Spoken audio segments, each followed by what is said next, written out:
नमस्कार, मैं लोकेश मुदगल और आप देख रहे हैं भरतपुर लाइव। ये मेरे साथ में लोग मौजूद हैं। इनके होश उस समय उड़े जब प्रशासन द्वारा इनको अतिक्रमण हटाने का नोटिस दिया गया।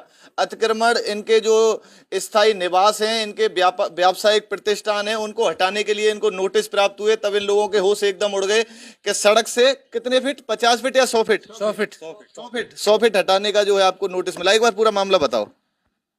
हीरादास से लेके अनाय तक का जो उन्होंने प्रस्तावित ओवरब्रिज बनाया था, प्लान बनाया था, उसके लिए पहले दोनों तरफ जो हमारे मकान बने करीब 40-50 साल से बने हुए हैं, तो दोनों तरफ हमारे नाले बने हुए थे। और जब नाले हमारे 40-50 फीट पे बने हुए हैं, 50 फीट छोड़ के फिर मकान निर्माण कर लिए, बड़े बड़े पुराने पेड़ भी लगा दिए। जब तक प्रशासन ने हमसे कुछ नहीं कहा। अब जब ये इधर इन्होंने ये डिवाइडर बढ़ा के रोड बढ़ाया है, तो उन्होंने एक सरकार की मंशा ने क्या किया है कि इधर तो नुमाइश मैदान है, स्टेडियम, उसको अपना स्वार्थ बनाने के लिए दोनों तरफ डिवाइडर 50 फीट नाले बने हुए थे, तो 10 फीट नाला रेजिडेंशियल तरफ में बढ़ा दिया। वो डिवाइडर 10 फुट बढ़ा के उधर 60 फुट कर लिया, उधर ये अब नाला रह गया 40 फुट। अब ये आज की मंशा क्या है इनकी कि 50 फुट ना छोड़ के 100 फुट का आकस्मिक हमें नोटिस दिया गया कि अपना ये हटा के, और इसको 22 तारीख को नोटिस दिया और 24 तारीख तक अपना अतिक्रमण हटा लें। तो इससे कितने लोग जो है प्रभावित हो रहे हैं? इससे कम से कम 500 के लगभग परिवार हैं। 500 परिवार और परिवार हैं इतने हीरादास से चामुंडा मंदिर तक पूरे परिवार बहुत ज्यादा हैं और दुखी हैं। उनके पास इतनी भी विस्थापित के कहीं कोई जगह नहीं है वास्तव में ही। अगर कोई दूसरी जगह अगर कहीं ले तो कहाँ ले में। और 94 में पीडब्ल्यूडी ने 50 फुट की सीमा निश्चित कर दी। उसी को आधार मानते हुए लोगों ने निर्माण करे। जसवंत नगर में भी 80 में प्लॉटिंग हुई, उसके बाद में मकान बने हैं। उस 94 में जब निश्चित कर दी तो उसको अब हटाना हमारे। अभी तक किस किस से आप लोग मिल लिए हैं? किस किस से आपने बात करी है? प्रशासनिक अधिकारी से या किसी नेता से? पहली बार जिला कलेक्टर साहब के पास में गए थे, और उसके बाद में जो प्रतिनिधि बैठते हैं सीएम साहब के, मिस्टर आर के त्रिपाठी ओएसडी जो बैठते हैं, उनको भी एक ज्ञापन स्वरूप हमने दिया था जा करके। तो ये लोग जो हैं प्रशासन के सभी अधिकारियों से मिल चुके हैं, साथ ही जो सीएम के ओएसडी हैं, जन सुनवाई केंद्र पर बैठते हैं आर के त्रिपाठी जी, उनसे भी मिल लिए और कई नेताओं से मिल लिए। और आज ये अपनी जो समस्या के समाधान के लिए पहुंचे थे भाजपा नेता यश अग्रवाल जी के पास में। जी, ये पूरे मामले पर क्या आपने इनकी जो है बात समझी और क्या आप कहना चाहते हैं? आज हीरादास से अनाया गेट के बीच में जो लोग अपना व्यापार या रिहायशी कर रहे हैं, वहाँ पर वो लोग मुझसे मिलने आए।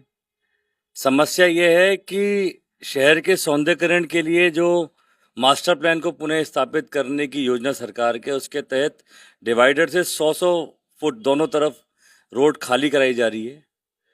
और 22 या 23 तारीख को इन लोगों को नोटिस इशू हुए कि अतिक्रमण मानते हुए उनको शीघ्र तोड़ने की कार्रवाई शुरू की जाएगी। 24 तारीख बता रहे हैं अंतिम तारीख है।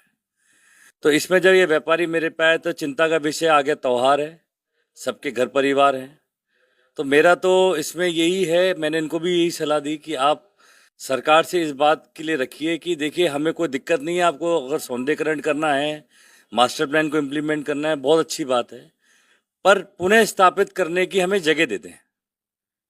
पहले देखिए आज के टाइम में सबसे बड़ी समस्या क्या है? बेरोजगारी।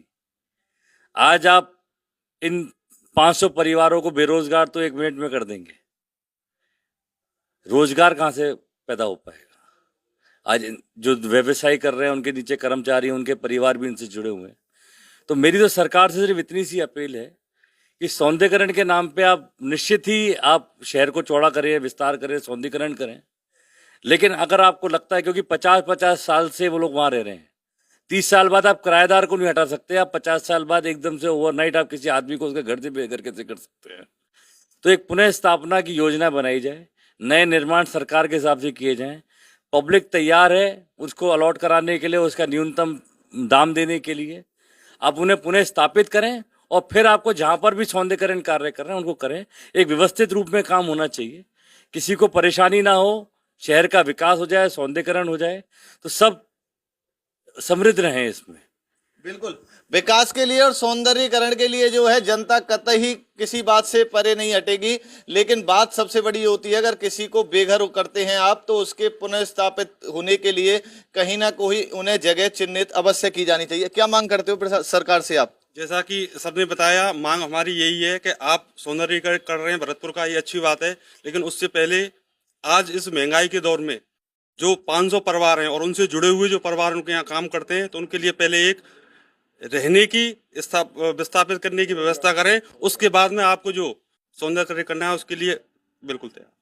मतलब महंगाई के दौर में पूरी जिंदगी की कमाई में से व्यक्ति जो है अपने रहने के लिए मकान बनाता है और दुकान भी व्यवसाय प्रतिष्ठान भी बनाता है, तो वहीं अगर वह अपने घर से ही बेघर हो जाए तो इस महंगाई के दौर में कैसे वो अपनी व्यवस्थाएं संभाल पाएगा, ये बात भी सरकार को और प्रशासन को सोचनी होगी। अगर ये लोग कतई मना नहीं करते कि सौंदर्यीकरण नहीं हो, विकास नहीं हो, रोजगार के नए आयाम स्थापित नहीं हो, ये लोग भी चाहते हैं, लेकिन ये साथ में ये भी चाहते हैं कि साहब अगर घर से बेघर कर रहे हैं तो हमें एक कहीं जगह निश्चित कर दीजिए जहां हम अपने नए रहने के लिए आशियाना बना सकें। मैं लोकेश मुदगल, भरतपुर लाइव, भरतपुर।